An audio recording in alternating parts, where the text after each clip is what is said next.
Top Shelf. Hello and welcome to Top Shelf Board Games. I'm Hubba, and today we're learning how to play Time Stories.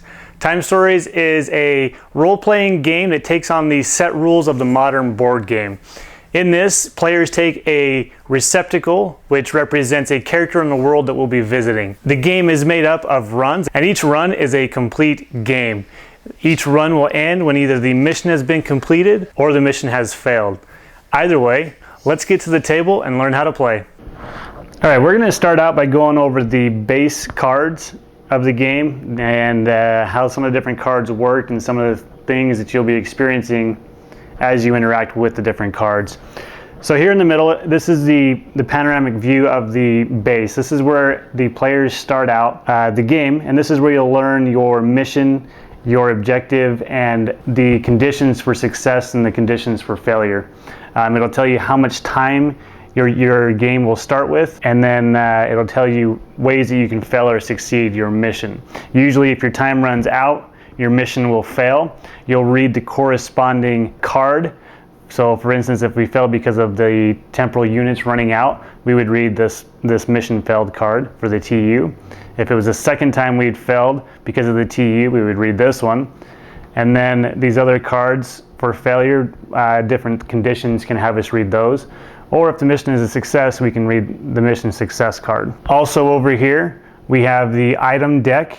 The item deck are items that you'll be collecting over the game. Over here, we have the plan cards. The plan cards make up the world that we're in and help us to identify where we are as a party at in this world that we are now visiting. For instance, this white marker shows that our party is in the day room. Discovering new areas will change the map. We might be able to find, what some of these other rooms are or other locations, and it'll open up areas that we can explore and that we can come back to in case we need to. Down here we have location cards.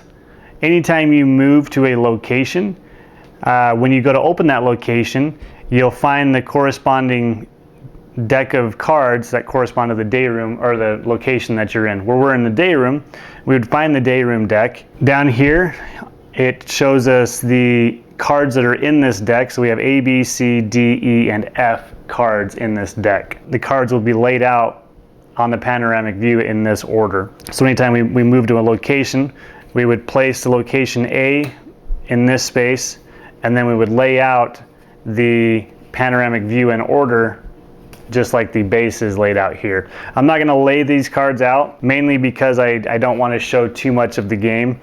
I want it to be a surprise for when you explore it yourself. But you would remove the location that was here currently, put them in order, discard it, and then move your new location into play. Card A always goes here, and you'll flip over card A and read it before anything else is done.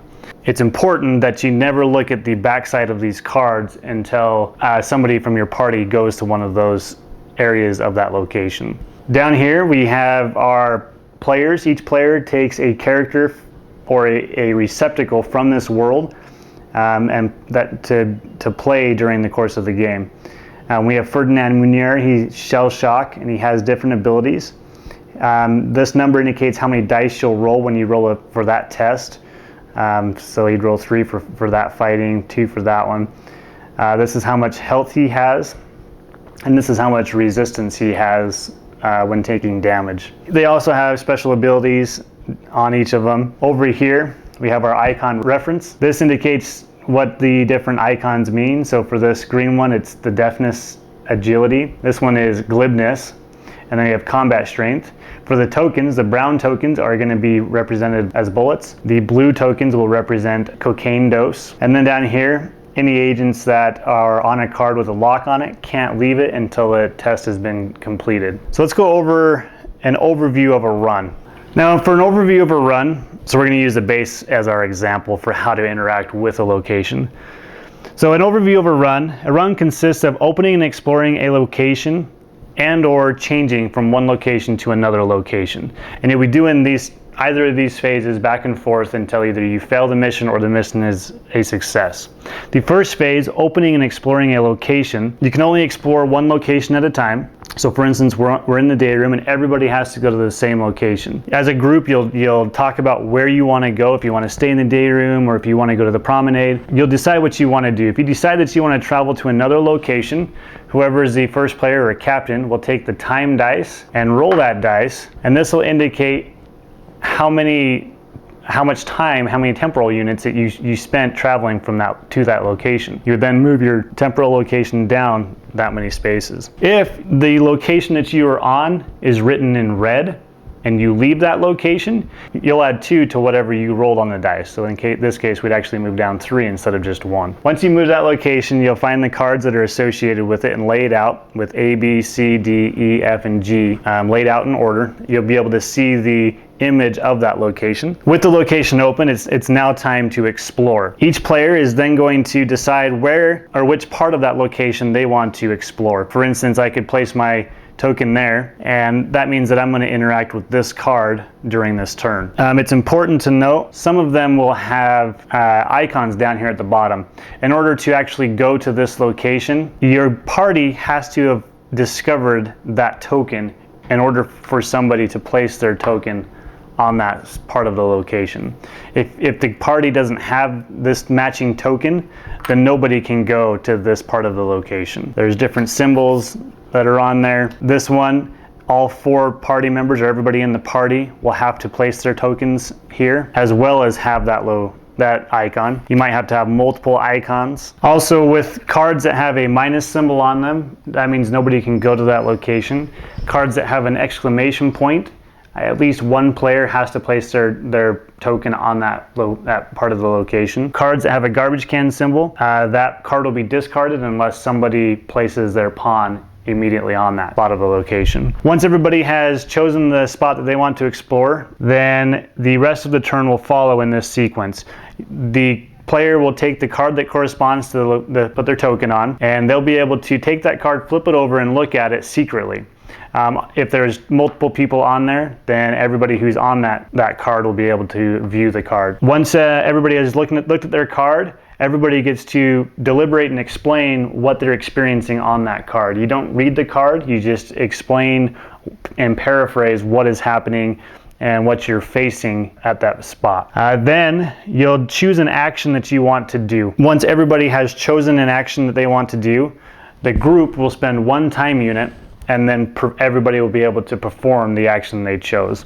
The actions that you can choose from is you can make a characteristic roll. This is rolling a dice from one of the stats on your receptacle. So you might be rolling a combat roll or a glibness roll or a deftness agility roll. For your action, you can move your pawn from one spot to another spot. You can also choose to do nothing. If you choose to do nothing on the spot that you're on and you're fighting somebody, you'll suffer 1 damage plus any damage from hearts or any time symbols that are showing on the shields at that location. The other thing you can do is you can make a special roll. Special rolls don't use stats for your receptacle cards. The special roll might be to find out a result. That doesn't cost any time to do that. All right, so let's go over tests and dice rolls. So you'll be making a lot of tests and dice rolls throughout the course of the game. All right, if you are at a location, oftentimes you'll be making test rolls. Most commonly, you'll be fighting a certain location. When you're making a test roll, for this one, we would take we'd look at our yellow guy. He has an attack of 1. So we would take the one dice and we would roll that dice. For any burst symbols you roll, you'll do 1 damage. So you'll remove 1 shield token. For every 2 burst symbols, you'll remove 2 shield tokens. Blanks do nothing, and shields mean that there will be a riposte action during this phase. So you'll roll your dice, you'll look for hits with the burst symbols, remove any shields for each hit. As long as there's 1 skeleton head rolled, then a riposte will happen. You'll count up the number of visible shields with skulls and skulls rolled on the dice, and then compare this to your character's resistance. We would look at our character who has a resistance of 2. If the resistance is equal to or greater than the number of skulls, then nothing happens. However, if the resistance is lower than the number of skulls, then you'll lose one life. Then you'll suffer any automatic penalties. Automatic penalties for each heart that remains. you'll lose 1 life point. And for each temporal unit symbol remaining, the party will also lose 1 time unit. And those are automatic penalties. Once these 4 steps have been completed, everyone has finished their chosen action. You'll start the phase over and continue moving about the location or fighting the tests. And you'll continue to do this until the group either completes everything they want to do at that location, or they choose to move to another location. Any cards that you defeated will be removed from the game and will no longer be visible even on future runs. If you ever leave a test to move to another spot and you were the last one to leave it, that card will reset. Meaning it'll gain all of its strength back. If at any time your receptacle dies, you'll take your pawn and you'll go to the current time that is on there and count 7 times down the track. So 1, 2, 3, 4, 5, 6, 7. You'll place your pawn there. That is where you'll come back into the game. So you'll be out of that game until the time marker gets down to where your pawn is at, then you'll be able to come back in. When you're out of the game, you still get to deliberate and discuss what is happening. You just don't get to perform any actions. If you get removed from the game and there's not 7 time left, then you are out of that run and won't be able to do any actions for the remainder of that run. But otherwise, you'll continue playing, moving about the locations and doing the different characteristic rolls until you either succeed or fail. Anytime you have to restart a run, any cards that have this symbol on it, you'll be able to keep those cards in play for that next future run. The symbol will be located in the top right corner of the card. So with that in mind, you'll keep going until a mission has been completed or you have failed, and that's how you play Time Stories.